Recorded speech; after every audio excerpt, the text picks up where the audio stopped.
Hello guys, welcome back to my YouTube channel. तो आज हम बनाएंगे गाठिया। 1 किलो बेसन लिया है, 200 ग्राम तेल और एक हमने व्रजराज मसाले का पैकेट लिया है।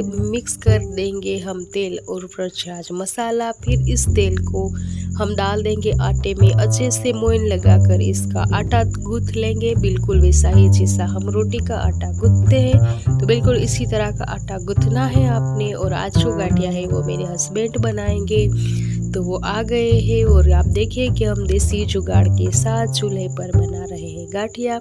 अगर आप इस वीडियो को पूरा देखना चाहते हो तो आप चले जाए मेरे चैनल समा कुकिंग पर, वहाँ आपको ये वीडियो पूरा मिल जाएगा।